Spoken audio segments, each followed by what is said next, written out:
Um, Wonderful. I'll tell you, I had a wonderful day yesterday. I have, I'm in business school. So I'm learning how to run the profit side to fuel the nonprofit side, and it's wonderful. So I spend my mornings now taking lessons. And yesterday was a consultation to completely redesign everything, which will allow that money income to start coming in so we can start fueling this project beautifully. Beautiful changes, and I'm very excited about it. How are you doing? I'm doing well. I had a little of flu here and there, but Hmm. I think I'm marching on well. So I Wonderful. had to medication yesterday. Hmm. Hmm. Yes, All right. I'm glad to hear you're doing very well. You had questions prepared, correct? yes. Okay. We have some questions Mhm. that were presented to me through our WhatsApp groups. Okay. Remember, these are groups of psychologists, what we call cultivators, Yes. and the people that are working together with us. We have a good number of psychologists, a good number of cultivator teachers, and a good number of people who are not teachers. They are not cultivators yet, but they are willing to be groomed to what we want them to be. So they are ready to be groomed to where we are going to place them. So I Won- think you are going to check them and you are going to see how good they are in various capacities. And then you are going to do deployment once we begin. Yes, and that just gave me a lot of wonderful questions. I can ask for a survey at the end to see if they meet the standard. So that's wonderful. Yes. So one of the questions that what we were discussing, we had discussed here with you sometimes back about socialization and the urges of socialization. This is psychology unit. And we know that one of the agents of socialization is family, and that is institutions that, like schools. They play a lot, very vital role in the lives of children in regards to how they are going to grow. Yes. So this question came from Dina, Dina. Hmm. She's also a psychologist. Hmm. That she's asking that during the growth of a child might have experienced traumatizing situations in life. Like Hmm. I told you that at some point, I witnessed my dad fighting my mom. This thing had to stay in my mind for a lot of time. Hmm. So she's saying that there are children who have experienced trauma. So as psychologists, how can they learn and learn what they saw? With with those children, you're Yes, talking with about PTSD. it is completely deleted from their memories. Okay, yeah, I know what that is. That is the memory going into the fourth level of the subconscious mind. The memory is on the second level. That is where we store the accessible memory. There are some memories that are so severe that our subconscious mind self-preservation system associates danger with the memory of those memories. So this is where the self-preservation system associates danger with memory.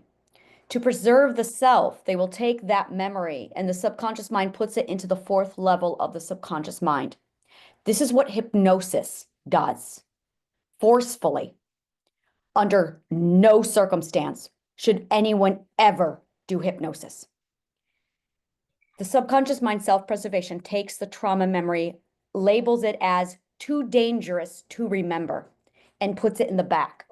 Now, what this is doing is protecting the individual from the damage that could result if preparations are not made to process the data.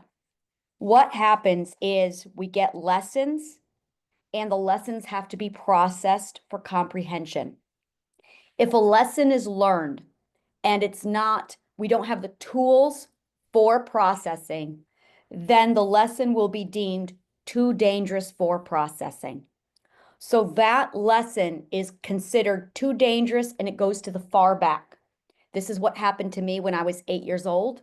The lesson was too dangerous. So what we need to do is, one, get the child the tools for processing.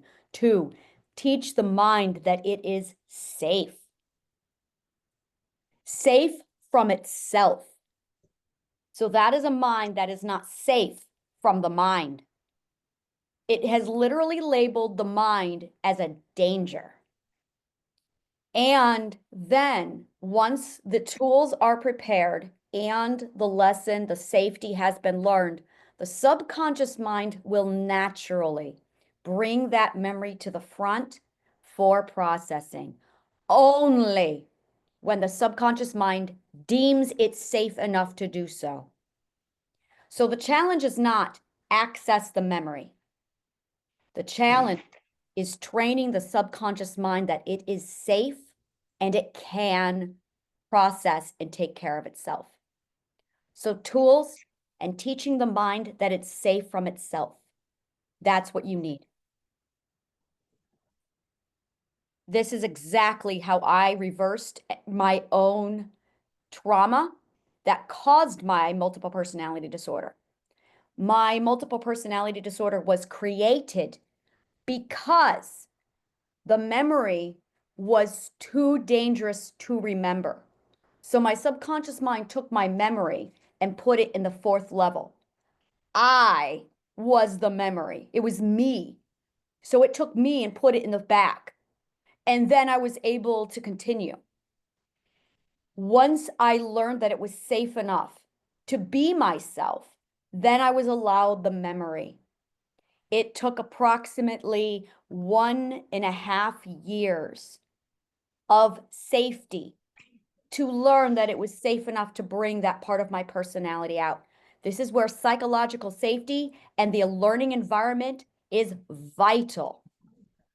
So once you have psychological safety and you have a learning environment that nourishes psychological safety, you're okay. It takes approximately, and this is without me knowing any of the math at that time, it took me 18 months to figure this out. So 18 months of guessing. I believe we can speed that up once we have the implemented psychologically safe environment. I would pair that with parenting classes for the parenting, getting them psychologically safe as well, with that same formula, teaching them the same lesson, and then and nourishing that all back together. And it's vital that the parents and the children learn to grow through this together. Because if you don't, the child will associate danger with parent once they're healed. So you really want the parent and the child to grow and nourish together so the child can process the logical data of mommy and daddy are safe now. Right. That is well addressed. Thank you. And we also had a question from Michelle. Michelle is asking that, okay, we were talking about the cultivators relief program. This looked very interesting and the majority of them loved this one. Because they were saying that in the profession, as a psychologist, as a social worker, as a teacher, teachers who are teaching in our primary schools here in Kenya, most of them are in a situation where they cannot help the children in terms of mental situations. Most of them are in a very serious challenge. For example, some of them are going having a challenges with marriage. Some of them are having financial challenges. Some of them are having health issues. So the very moment you have health issue and you're a teacher, you cannot function right. Correct. The very moment you are sick and you're supposed to do a therapy to a client as a social worker, you can't do the correct job. So most of people are functioning but in real sense, they are not mentally right. And so when we were discussing about the cultivators relief program, that anybody who perceives himself or herself that she or he is not fit to serve at that particular moment, we can remove them, put them on a payroll, take them to training, and through rehabilitation process, after which they can be asked if they are feeling fit to resume. And if they think that where they were is not good enough and they want to be placed in another docket, and then we can as well do that. And so the question is this: as we are serving with you now, how will you know that this particular colleague is having a mental health and therefore he or she needs to be relegated or taken to our relief program? How are we going to determine this? I'm going to show you something. The way you asked the question was, how do we recognize that a colleague needs help? That's the Yes. wrong mindset. The individual is going to be trained how to recognize the symptoms in themselves. This is Okay. empowering. A person must develop the skills to do self-assessment.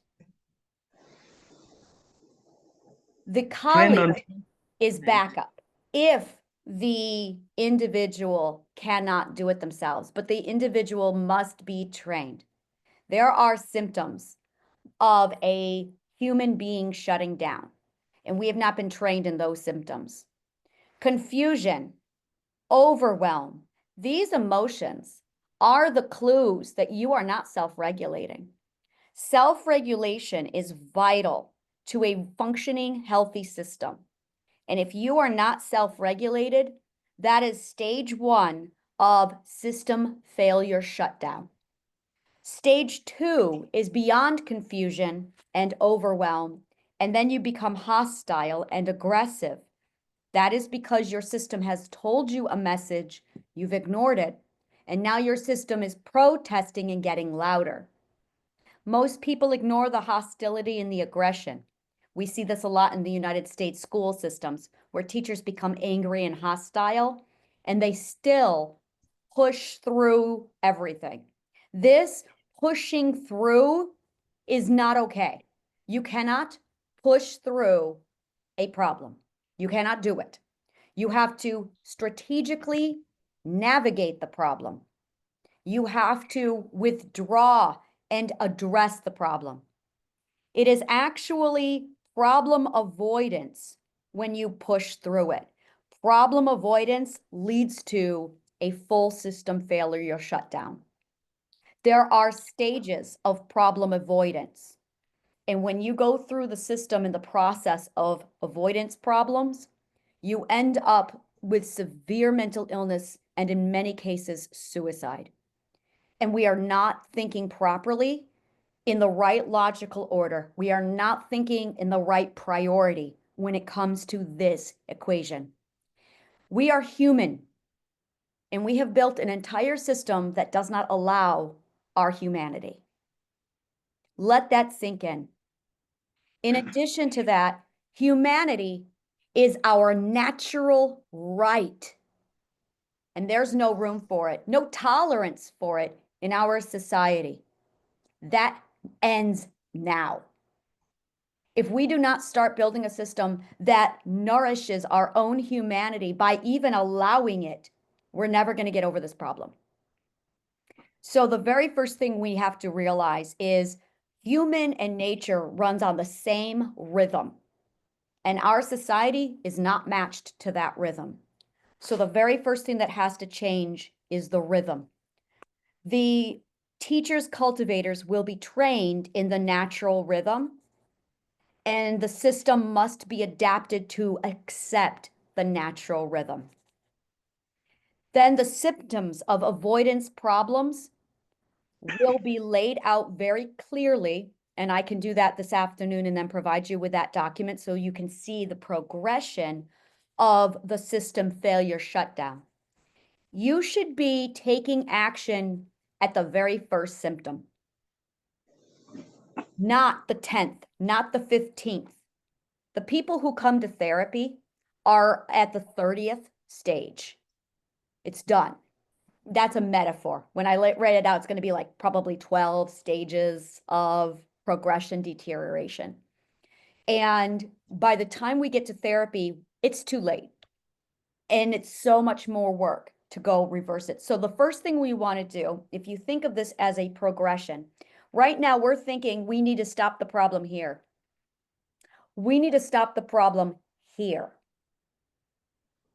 And by the time we're here and we're starting therapy, we realize we get here and we go, oh, I'm better now. No, no, no. You need to be here. This is the biggest communication problem I had with my case studies. This is what I refer to as the oasis. Our brains are thinking in terms of relativity. So we think, oh, I've grown this much. That's a lot, and it is a lot. So I must be better now. Not even close. Excuse me. Mhm. When are you supposed to address a problem? At here, or at here, or at here? All the way in the beginning with the first symptom. Yes, Very the first. before the first symptom. If you have any emotions that are upset or frustrated, worry, these are the signs. Frustration, worry, annoyance, these are the signs. Concern is the very first emotion.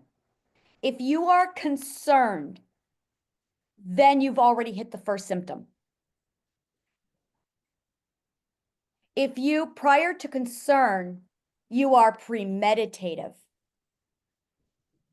When you get to the emotion premeditative, where you're thinking about a problem before it becomes a problem because it's not a problem, you're good. But if you're concerned, now it's too late. After concerned, you have worry. After worry, you have annoyance. After annoyance, you have frustration. After frustration, you have anger. After anger, you have hostility. Then you have violence. Then you have significant emotional sensitivity and awareness, empath. Then you have full system failure, shutdown, where you don't feel anything, dissociation. Then it goes into psychopathy. Then you become illogical and unable to understand anything. That's how severe this progression is. And when you get concerned, not worried, that's your first clue that there's a problem. Concern is a very subtle number one emotion. It's a very, like on a scale, it's just, it went up to 1. But we are not taught to think about 1. We only pay attention to the 10s and the screaming. Too late, way too late. When I came out of my mental illness and when I uploaded the AIDNS, this was one of the very first things I had to learn was to turn down the volume. I had to learn to listen to the 1 and the 2. I had to learn to listen to the whispering of the system.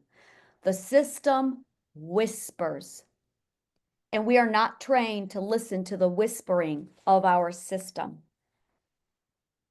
And it's when it's whispering to us that we must listen, because after that, it begins yelling and then screaming.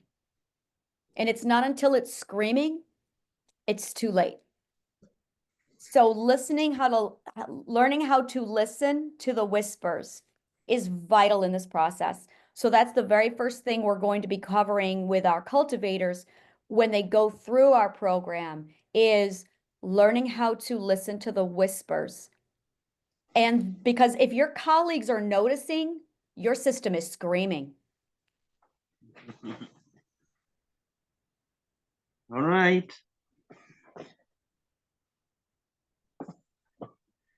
The next question.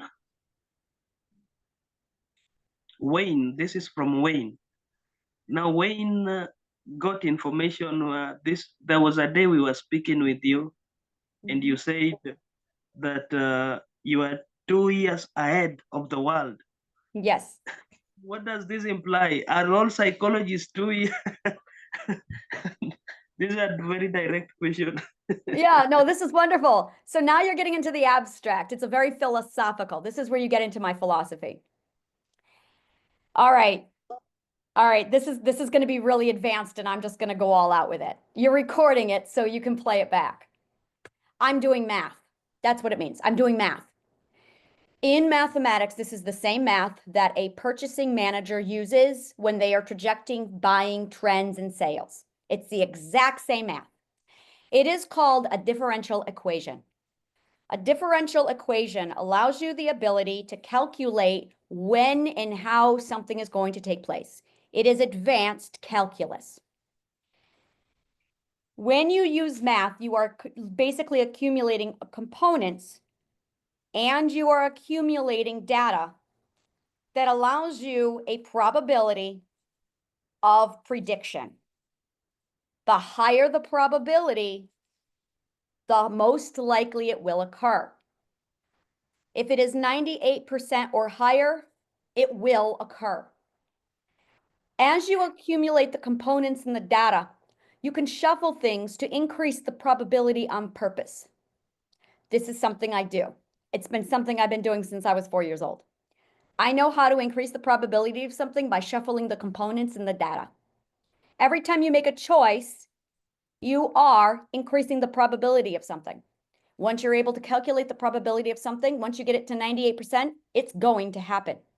Now, the next thing is the time or the duration in which it is going to take place. So what you want is high probability of 98% or higher, and you want the duration. But you require a lot of components and data in order to do this. Because I have all my knowledge that I have very unique components and data, plus the ability to calculate high probability with duration. When I calculate all of this, I am able to predict events as far out as, well, 2060, 2027, 2030. It's the same math that we use. So if you're looking at a graph, you have a T-graph. This is called the x-axis. This is called the y-axis. This is basic mathematics. It's a grid. Now, when you have your grid, what you have is basically part of the grid is going this way. So you can see how long it takes for something to occur. What's the frequency? So you're calculating the frequency along with the, what's the word I'm looking for? I got to translate it. You're looking for the frequency alongside the time. Yeah, it's when something happens. I'm trying to figure out the word. I've never translated this from abstractic before. It's the frequency with the time. It's very different. It's basically the rhythm and how often something happens. And once you get that pattern, you have the ability to go, okay, well, if that's the pattern, it's the rate of growth. That's what it is. It's the rate of change with frequency. So you want to take the rate of change with the frequency and then calculate that, and then you can repeat it. Now, once you get to 0 point, it tells you, well, that pattern's just going to continue. So then you can take that pattern with the rate of growth and the frequency and continue replicating it into the future. Indefinitely. And once you can do that, you can calculate where and when things are going to take place. And you can calculate as far ahead as you want based off of how everything's moving. While that's going on, there are certain things that you predict along the way. And the more the predictions are accurate, the more your probability is increased, the more likely the predictions will come true. So they've been coming true. Absolutely on par, but faster than I predicted, which means my calculations are actually off because they're going to happen a lot sooner than I projected, based off of the frequency and the rate of growth in which things are occurring with a mathematical pattern. This is what people call divination, but it's not divination. It's just really complex calculus and differential equations. So once you take that pattern, you can continue that pattern well into the future to say precisely when things are going to happen and where. Does that make sense? So when I build an idea, I'm not building it based off of where we are now. I am building it off of where we're going to be in 2025, 2027, 2030, and 2060. And I've already laid out the groundwork for everything that we're going to need in 2025, 2030, and 2060. So I'm building plans for 2060 because it's all done. I'm just waiting for everyone to catch up, but it's done, which is why when I connected with you and everything was set up and you asked me all these questions, it's because I foresaw you asking me the questions based off of the trajectory. So I was able to immediately deliver everything already for you in a package. Does that make sense? Math is really fun when you apply it to psychology. It looks fun because I wanted to ask you to predict for me something, and then I'll see if it comes to pass. Well, this is where it gets fun. I have predictions all over in my work. And I was talking about the world on fire since 2022. And one of the images that I saw a couple days ago was LA on fire, and that's the world on fire. I saw Gaza happening. I saw the war happening.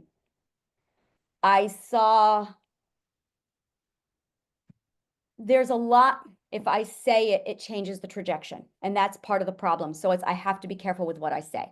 I don't like divining for this reason. And it's all about the probability. The system is coming down. The system is coming down. In 2027, there's going to be a certain world power that does come down.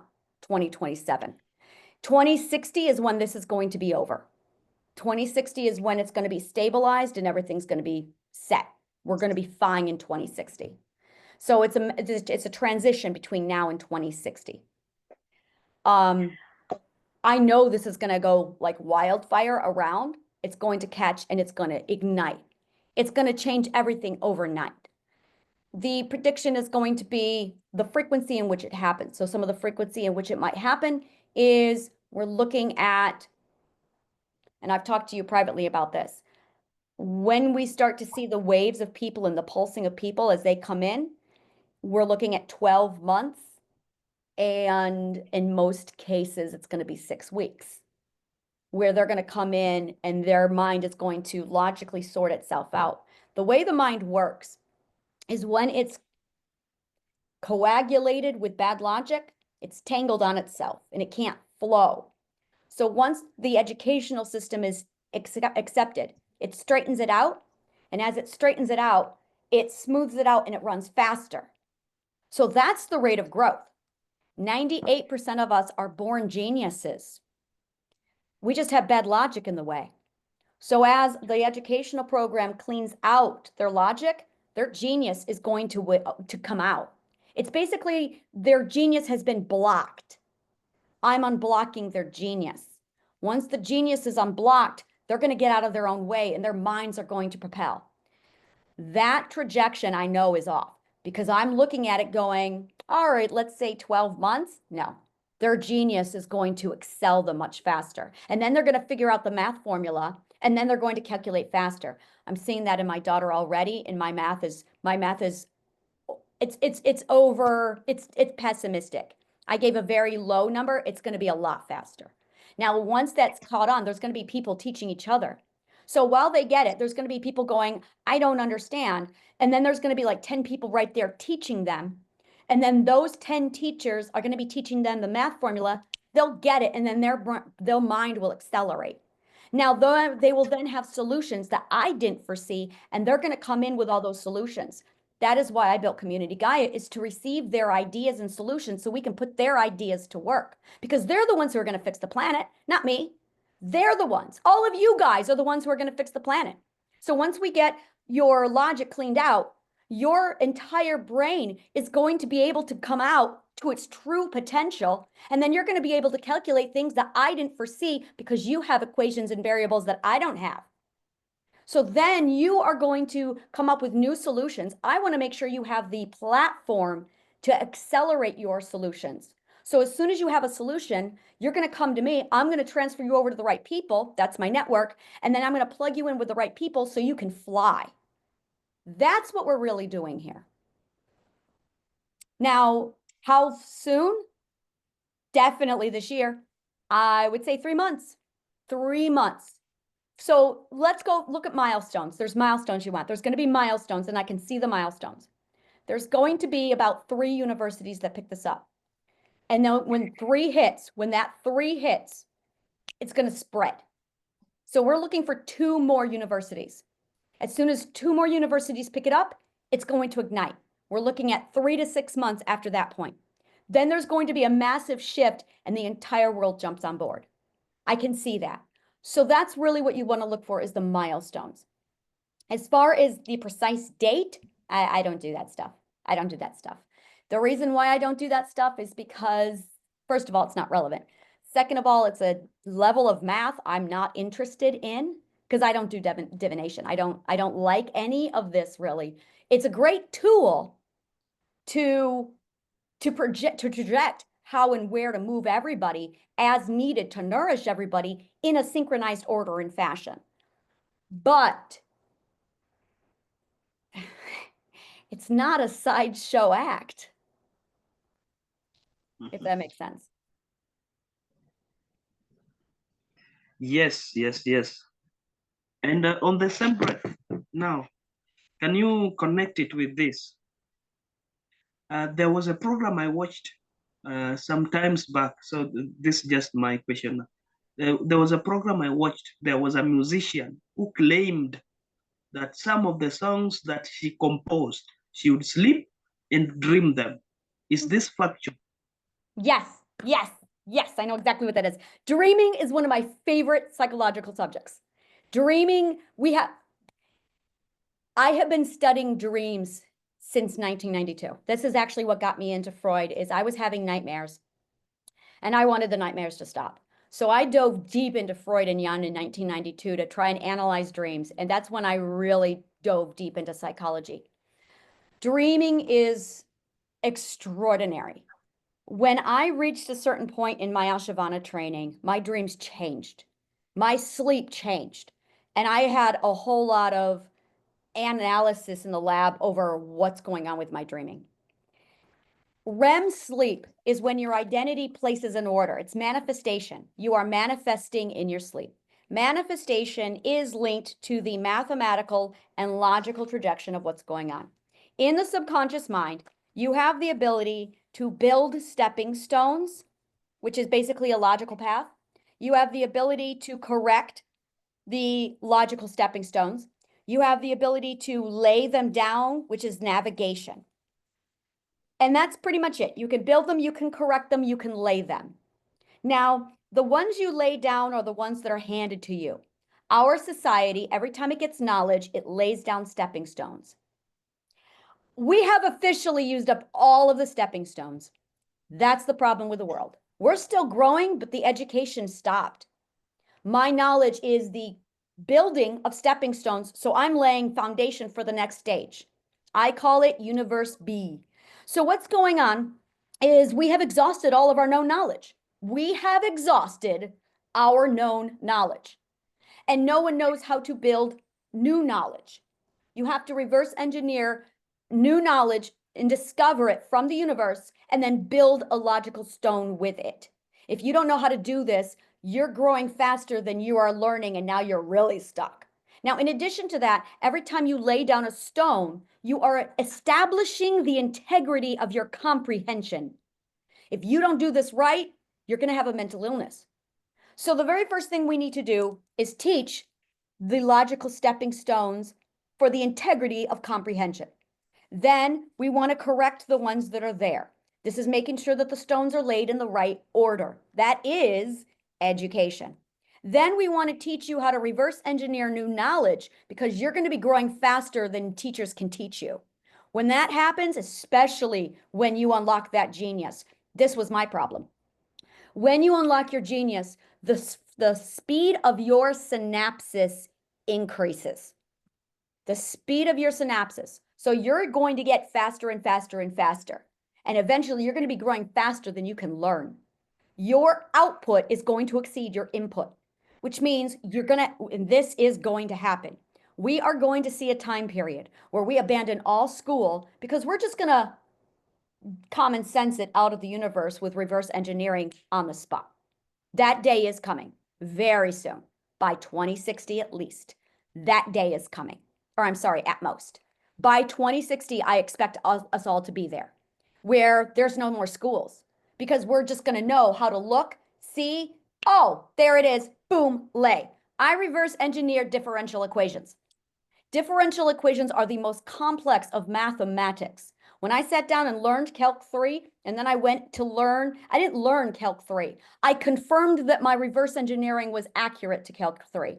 And then when I learned differential equation, the most complex thing in mathematics, I'd already figured it out with common sense. This is going to be the norm. So I was able to take the math out of the universe, figure it out with logic myself, and just do it. And now it's integrated inside of me, so I have differential equations inside of my intuition. This is where everyone's going. So once we're at that point, the concept of being told what to do or how to do things, that's going to be going away, because we are learning faster, we are growing faster than someone can transfer the data to us. Now we're getting into data transfer via ESP, and that is absolutely coming up next. That is part of what I call Jediology. So now what you're looking at is how to build the stones after you've corrected them so you can lay them. As you lay them, you navigate them to avoid problems. So manifestation is the process of planning and building the stones in your sleep so you can start building and processing the data while you're sleeping. That's REM. REM is your identity going, this is what I want for my next logical comprehension. It's processing. Your subconscious mind says, okay, let's take what identity wants and we're going to go ahead and build it. Now, based off of the calculation with the probability, we can see that this is going to come up next. So this is going to be in the future based off of the current probability. And then you get a vision. The vision you get is an image in lucid dreaming. Lucid dreaming is literally your subconscious mind manifesting without the conscious awareness being participant. So now your intuition and your subconscious mind are manifesting in your sleep. That's what deja vu is. Deja vu is when your lucid dreaming manifestation comes true in the conscious awareness real life. Now that tells you, yep, this is where you're going, and that's where it's happening. Okay, now we're aligned. If you're not getting deja vu, you are not aligned on the right path according to the trajectory that was laid by your manifestations. It's because a person interfered with their own life path, which happens when you don't have the data to learn as fast as you're growing. So the more you align to this entire rhythm, the more you get deja vu. You should be getting deja vu on a regular basis because your mind puts you on this path by reading the trajectory for the differential equation to make sure you align with it. This is manifestation. Now, when you develop these skills, what ends up happening is your intuition is reading the universe with the differential equation, assessing when things are going to happen, calculating the probability, and giving it to you. Then you can wake up and you can go, oh, there it is. I know what to do now. She was saying she was composing music that was coming to her when she was sleeping. So for the last 3 weeks, everything that I've been building with the Radical Global Healing Plan has been coming to me prematurely in my sleep.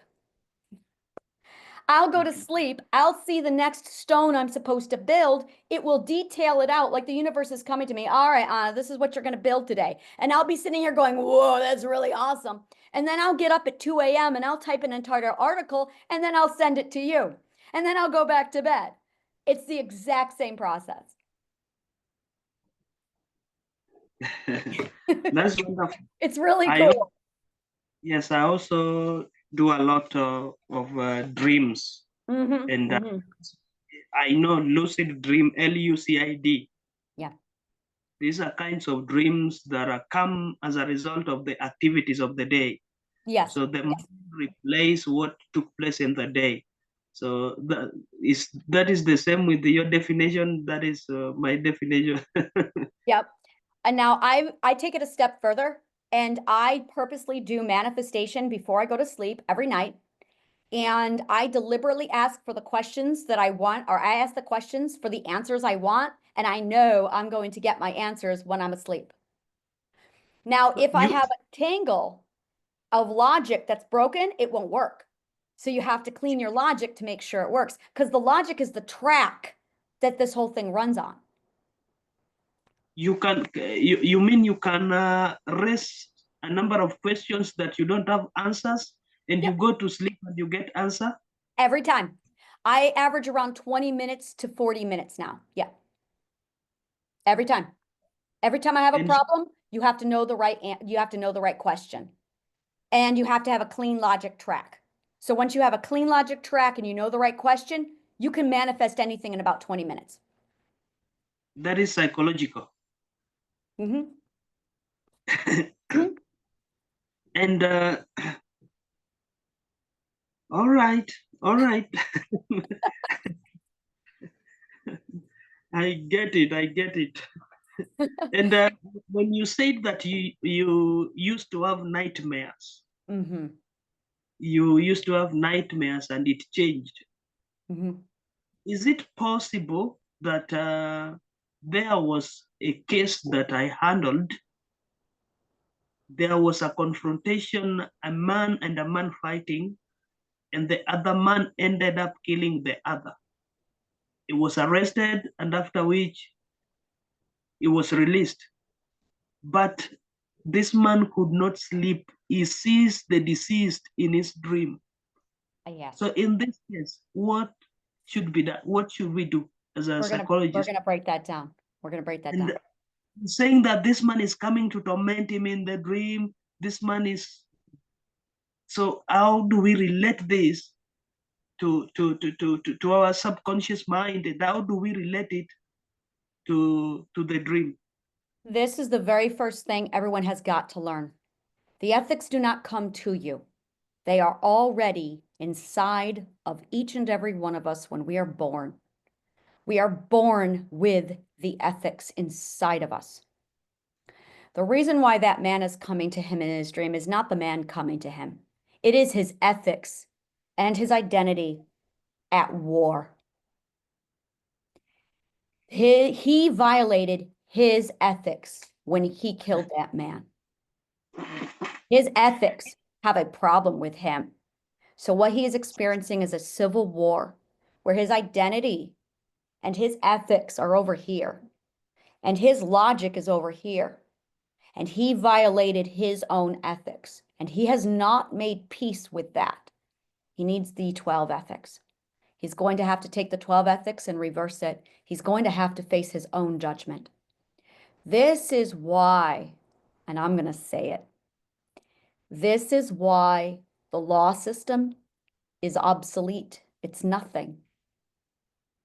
Doesn't do anything. If anything, it makes the problem worse. He went to jail. He did his time. That's not the problem. He has to face his own judgment. So what a psychologist really needs to do, what our entire law system across the entire globe has got to adopt, is the psychology walkthrough of self-judgment and self-damnation and self-forgiveness and self-redemption. That is really what this is about. The 12 ethics backwards. I call it trauma deconstruction. And I've talked to you about this, but I'm going to go over it again. It's forgiveness, no judgment of the self. We grow. This is how growth happens. 11th ethic, what is the logical understanding of why you did it? Understanding the past self. You asked me earlier how I was able to live 2 to 4 years ahead of everyone else. There's a caveat to that. I am my past, my future self is here. I have a relationship with my past self. So my past self and my future self are friends. We're a team. All of my past selves. The past self is defined by every stage of ethical perspective growth we live at. So you have a first ethical perspective self and a second ethical perspective self. They got to learn how to get along. The second ethical self has to learn how to love the first ethical self and understand them and accept them. So he's now having nightmares. He's actually grown. He's at a point where he has to learn from his lesson and he's ready to grow. That's very good. Now he's got to face himself. So let's say third ethic is, I can tell you right now, he killed that man when he was a third ethic. Oh, and I can tell you what he's now a sixth ethic. He's now ready to grow into the sixth ethic. He has learned the ethic. This is beautiful. This is absolutely beautiful. This is validation that the math is right. This is going to work. I'm very excited. Yeah. Very excited because it's going to work. The math just validated it's going to work. The third ethic is distrust, loss, fear. The third ethics can be saved. I'm so happy.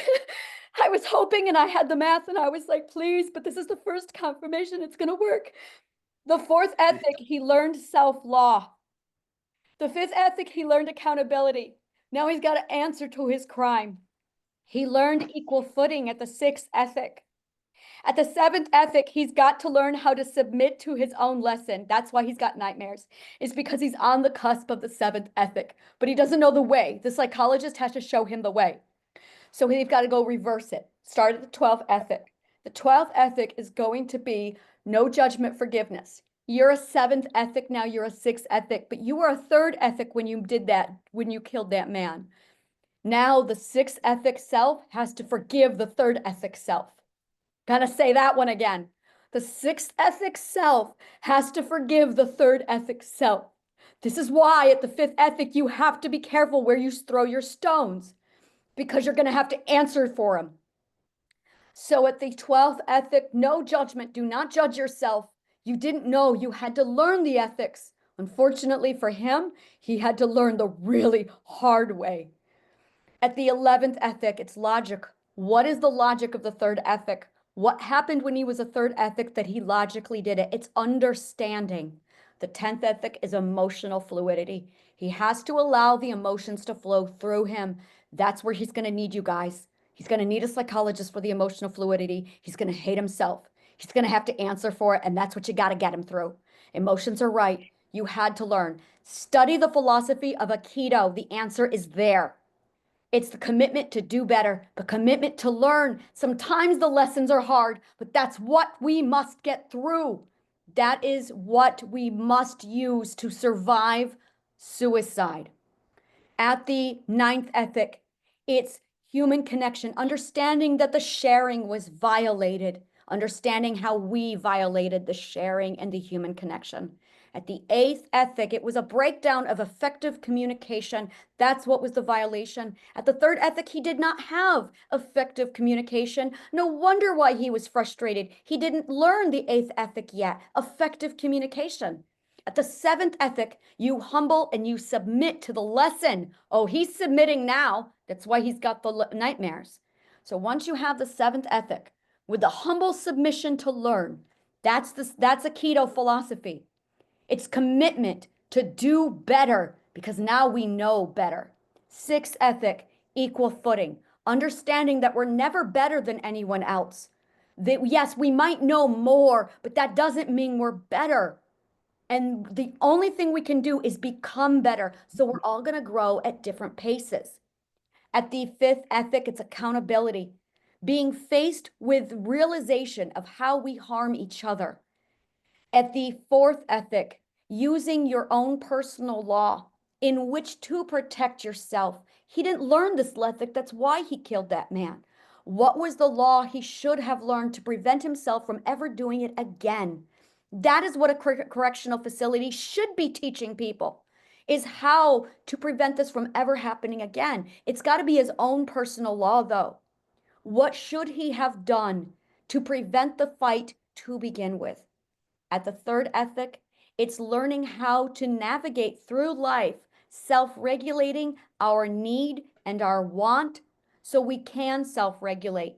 He had not learned how to do self-regulation, which is what led to the murder. At the second ethic, it's self-authority, the ability to make your own choice, the ability to learn how to choose the right way. At the first ethic, it's the ability to self-nourish, to recognize when we have needs that must take priority above our desires. That man did not learn the first and the second ethic, which is why he could not regulate at the third. At the second ethic, he'll need to self-nourish. He'll break down. He will cry. He has to face the self, which is identity and ethics, going, you need to look at what you did. And then you have to commit to making it right. How do you make it right? By learning the lesson. That is the only way to make everything right. It's not a debt. That's not a debt to be paid. It's the balance and the equilibrium to be restored by learning the lesson and you growing. That's where everyone has this screwed up. Learning the lesson and growing. Yes. He needs to learn. He needs to learn. To learn.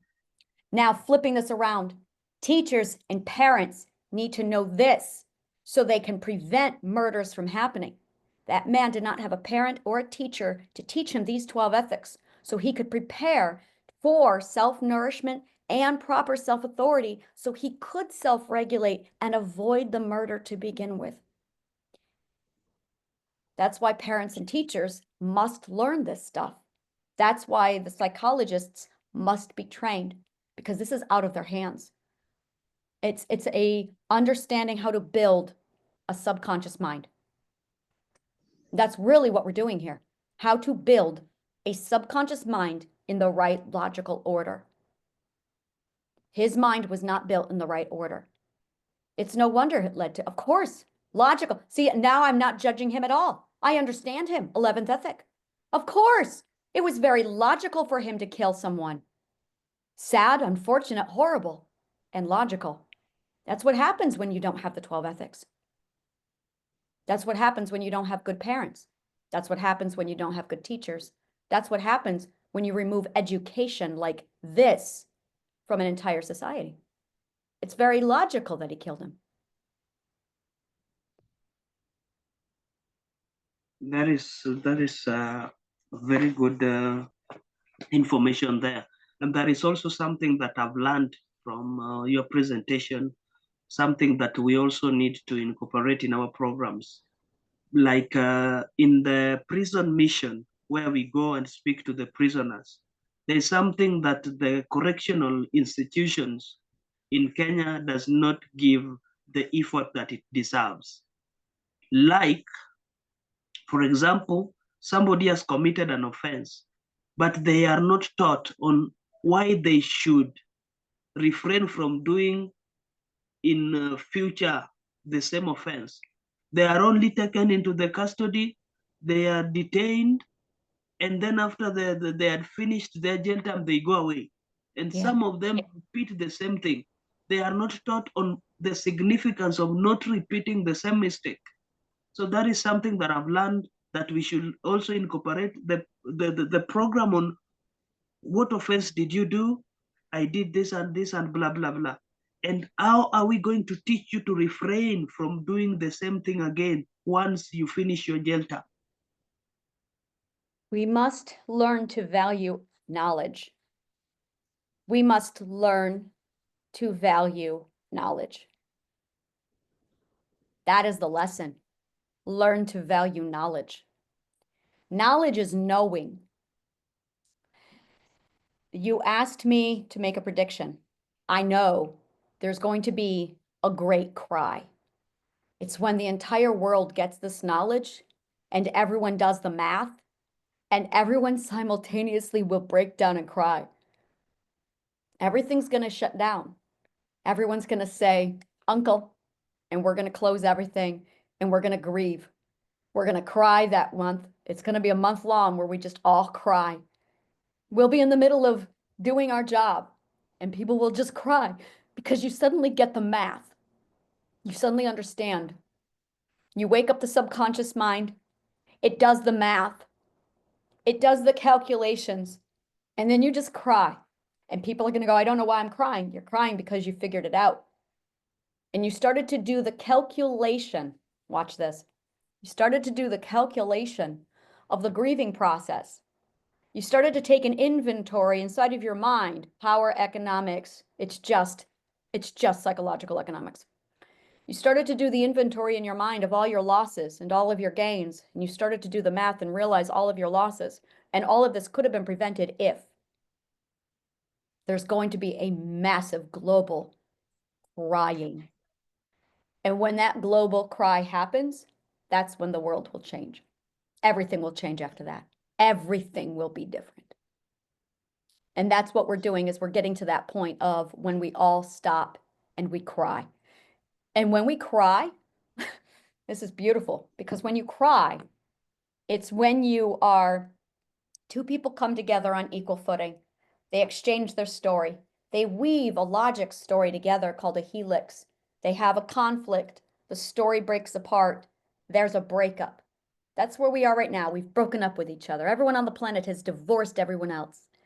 You fall down. You come back to the equal footing. You fight, you war, you hate. We're all just experiencing an ugly divorce right now. And then we come back together and we realize what we've done wrong and we meet again on equal footing.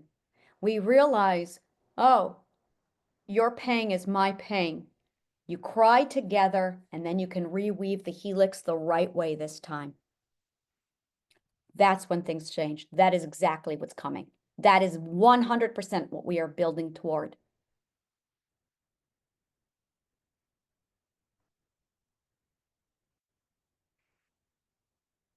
The next, You're back? yes. Okay. The next question from Lynn Scott. Uh-huh. We talked about the three things that are necessary to heal the world. You talk about religion being scrapped. You talked about the timing, and also you talked about unethical business making enterprises, Yes. whereby the priority is given to the profit making side of it rather than being a humanitarian, etc. Yeah. So the question is this: in our school, in our project, Community Gaia, we are going to do business part of it. Yes. By the surplus are going to be sold out to the community. The surplus are going to be sold to the government entities. In Kenya, there are government institutions that buy a lot of mangoes, a lot of spinach, of which we are going to do, a lot of beans and maize. And so how are we going to put the distinction between an ethical profit-making mentality with the humanitarian? I don't know whether it made some sense. You mean, so an ethical business versus a humanitarian nonprofit business? All right, let me do it again. We are planning to be producing from the farm. Yes. And the surplus we are anticipating that the surplus are going to be sold out to the government institution and private institution, for example, if there will be. And so, will this appear like we are also in the bracket of an ethical profit-making mentality? Because probably she had us saying that we are not profit-making oriented institution, but we have the mind of having to help people. We are an organization, and so we want to help people. So how are we going to separate the other part of doing to sell the surplus? You get me? I do. Yes. what we're basically, we need a new dictionary. That's what this is. The words come from the universe. They're right there with math, with logic, with physics. Words are an academic discipline that are mined out of Mother Nature. I need to clarify that religion will not be stopped. It will be corrected. It'll be done in a properly psychologically nourished way. For ethical business, what we're looking at is you can still, this is, I just wrote this morning, so I'm just going to go back to what I wrote this morning for my lesson. There are a collection of societal fallacies. I'm going to call these societal fallacy.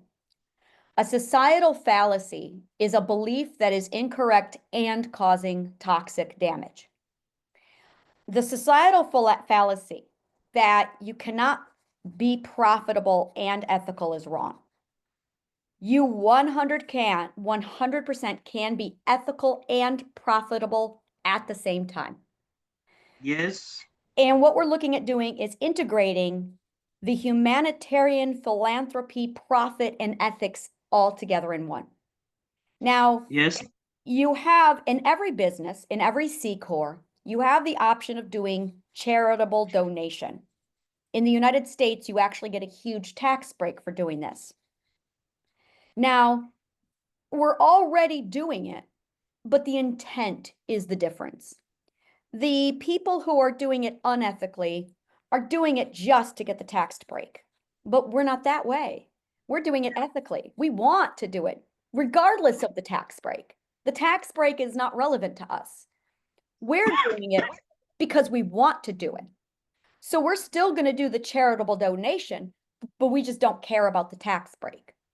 So what we're looking at doing is basically ethically approved, a seal of approval.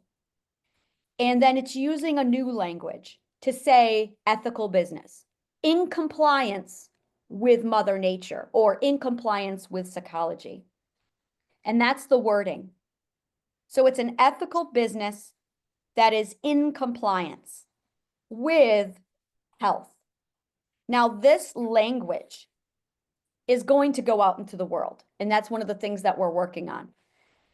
It is giving the people the nourishment, the trust, the comfort of knowing that our ethics are so aligned with what is natural and psychology and what is healthy that we are now putting a brand out there that nourishes people and guarantees. We have psychologists working on this, testing it. We have scientists looking for it to make sure interacting with our business, their business, this business over here is going to guarantee their health and nourish it because we are protecting and preserving their subconscious mind while they interact with us. Now, there's going to be a whole lot of people who don't do this. There's going to be a whole lot of businesses that don't do this. We're not affiliated with them. Now, that's going to happen is it's going to create businesses to schism. And this is actually what we want. This is very good. The businesses are going to create a schism. They're going to either stay the same and continue to hurt people, or they're going to say, oh, we want that. And this is something I've already seen. I already have a collection of businesses who collaborate with me to get the seal of ethical approval. And I'm already working with business owners to upgrade their business into ethical business practices to preserve and protect the subconscious mind from damage. This is something I'm already doing. So when they come into the community Gaia, one of the things we do is we absolutely seal of approval if they are not in compliance with the ethical standard to preserve the psychology of the mind, then we don't affiliate. Those businesses are added to something I call the forum and market. This is a list of businesses who have taken the pledge, who are doing the work, who meet our standards. If they are not in compliance, they are not on this list. So now people can come in and they can shop that list knowing they're going to be safe, psychologically healthy, and nourished when they interact with these businesses. Now, what that's going to do is if a business chooses not to come on board, You know exactly what they prioritize. You got their number. Now you get the choice of, do I want to do business with that business? And that's really what this comes down to, is would you want to do business with a business that does not value your health? Now people are going to have to choose a side. They're going to have to choose their priorities. And if they don't choose a priority, they're going to make it very clear what the priority is. And if their goal is make money at your expense, you have the right to choose whether or not you do business with that person or not. And you have the power of the boycott. That Yeah. is a human right throughout the entire world. As far as governments go, if they want to run their government like a business, they will be treated exactly like a business.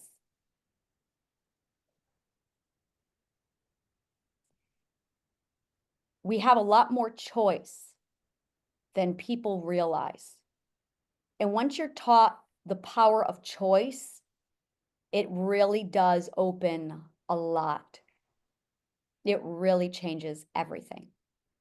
When you are educated in what abuse looks like, you're in a position where you can recognize abuse. And you can choose, I want something healthier. We're getting into the powerful bully. This opens up the psychological conversation of how much choice does a single person really have? There is a belief that the government runs the country. No, they don't. No, they do not. We have 2,000 years of data that tell us that's not true. A person, the people, run the country. When the people have something that trends, the government follows it. When the people choose what to trend, the government follows every time. In the United States this last week, the people the people want healthier food. The government went, okay, we'll ban red dye number 3. And the people went, that's not good enough. And the government in the United States went, okay, we'll also ban red dye 40. And the people said, that's not good enough. And now the government is completely revamping how it does all of food. The people are controlling the Food and Drug Administration. They're telling the Food and Drug Administration in America, raise your standards. And the Food and Drug Administration is going, okay, no voting necessary. The people do run the government. They just need to learn how to speak. Yes. That's all it is. Psychology is really a beautiful thing. It really is. Once you understand how psychology breathes, it changes everything. That's true. That's correct.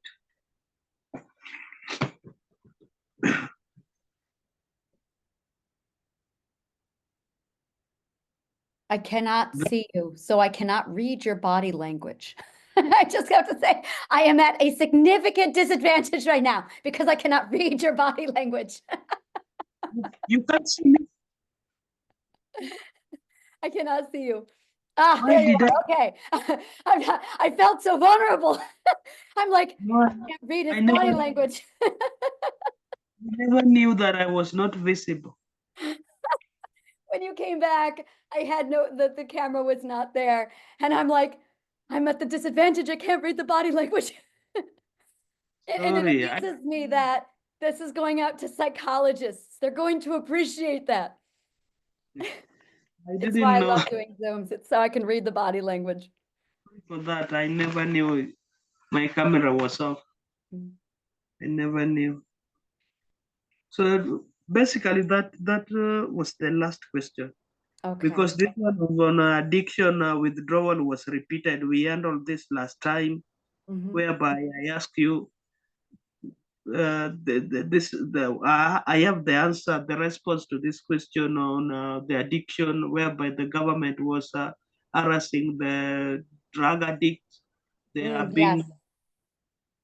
put in an overcrowded facility and they are forced to stop drinking, some of them trembling and dying. So I'm saying that was a repetition. I'm going to say this out to the entire world because I know this is going to go out to the entire world eventually. It's going to loop around. So I'm just going to say it. Governments really require massive training in psychology. Everyone who is in power needs to be trained in psychology. Mandatory. Mandatory. If you are not trained in psychology, you have no business stepping into that position. Because the decisions they make at the top trickle down to the entire people underneath them. And if you don't know how to move an entire group of people, this is called global psychology. That's really what this is. It is quantum education. It is advanced science of perspective. It's understanding how not one person interacts with one person or one person interacts with itself. It's how all 12 ethical perspectives move in decision-making, all 12 groups globally at the same time in relative to what their government chooses. It is mandatory that government learns this stuff. And if they don't learn it, what are they doing? What are they doing? And until they are trained properly, they at least require a psychological advisor, a team. I would have a psychological team.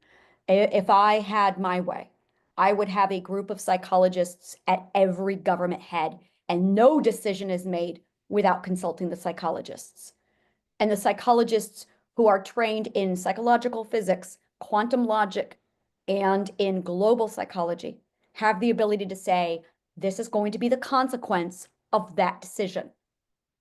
And then using differential equations, calculating the entire trajectory of how the people will move based off of that decision. Because when you make a decision as a leader, whether it's parent, teacher, psychologist, or world leader, every decision made has an immediate response, a 5-year response, a 10-year, 15, 20, 200-year, 2,000-year response. 2,000 years. We are all suffering from the choices made 2,000 years ago. That right there is the core of it. I can see how the decisions that the Council of Nicaea made, I can see how the Roman Empire in the year 332 BCE, when they killed Socrates, is now affecting us right now. And I can see it so clearly. And a lot of me is looking back at 330 BCE going, this is your fault. I have such an agenda against ancient Rome because this is all their fault. Because I can see how they set one stone 2,000 years ago and what it's done to all of us now. And it's ouch. Ouch. And I just want to take the ouch and transfer it back through time into the past to that moment when they chose to put Socrates on trial. And I'm just going, ouch. And that's, so yeah, a global world leader must know how their decisions affect 2,000 years. They must know this. It's a Yes, huge correct. topic. It's a massive amount of academic discipline. So that would be one of the very first things that's something I actually want to do is nourishing teams and training teams in diplomacy and the ambassadorship. That way, when the global leaders, because there's going to be global leaders who want this. I know this. I can see it. It's in the math. So they're going to come over and say, can we please get a psychology team? Yes. And then it's getting these psychologists who are trained specifically in global dynamics, in this global psychology with the quantum logic, and plugging them in so that we have a team there so they can help them while they're getting their education up to par. That's going to be absolutely, that is going to be in demand. And there's 136 countries in the world, I believe. 136, I believe. And that's what's going to lead us to world peace. That right there is how we do it. That's correct. And here's the other thing. It's going to cause a schism again, where there's going to be, well, I don't want that. Putin. And then there's going to be people who absolutely say, yes, I want that. So we're going to see that schism. And when that schism happens, well, we're going to see their priorities now, aren't we? Now it's going to raise another question. And I do believe we all can figure out what that question really is going to be.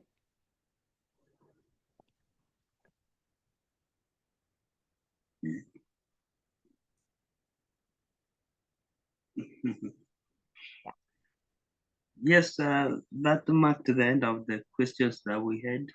Yeah. And we thank you for getting your input and that kind of very expounded response from you, very educative, and in fact, a lot of psychology is in them. And personally, I've learned a lot of things. Personally, learned a lot of things, and also we have the record. The recording is there, which will be played for even the people who did not have the opportunity to raise the questions. They can as well get the response from this kind of the work that we have done today. So I think this was timely, and it was very necessary. It Yes. was very Yeah, I'm very, very happy with this also. educative tools that we require, because the work that we have ahead requires a lot of professionalism, requires a lot of ethics. And we are not going to be undertaking minus this kind of things that we have discussed. Like you have rightfully mentioned about the business, that we are going to do business, and people should debunk from saying that if you are doing business, then it cannot be ethical. We can do a right business with the Yes. perception of wanting to help people. Yes. So This is something else I need to discuss. This is huge. The concept, there's going to be people go, well, we just need to make a law. No, no, no, no, no, we do not make a law. There should not be laws that ban people from making unethical choice. You have missed the point of the fourth ethic. If you are making a law to enforce the ethics, you are violating the ethics. We're going to say that one more time. If you make a law to enforce the ethics, you are violating the ethics. That is what I refer to as the law paradox. Every time you make a law to enforce the ethics, you are instilling the law paradox. You are now creating a paradox where you are forcing the ethics, violating the ethics, and thus creating mental illness. A law is not a solution. Education is. They must be free to choose unethical. You cannot violate free will. Law violates free will. Law violates free will.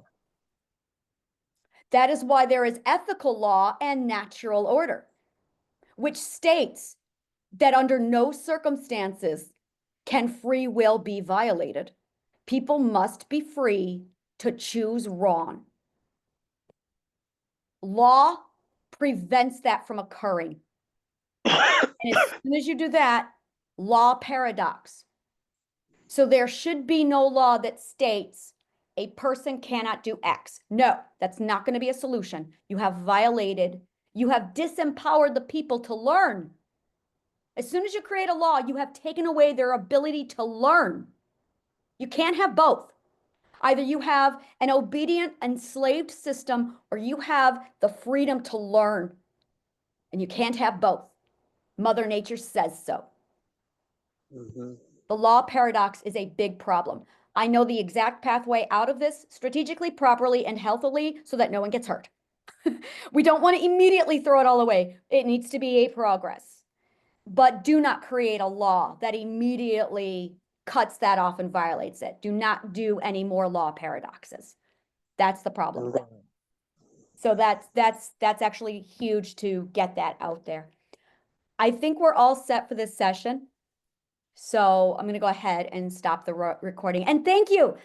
so much because I know they're watching. So thank you. Thank you so much. And may the kindest of words always find you.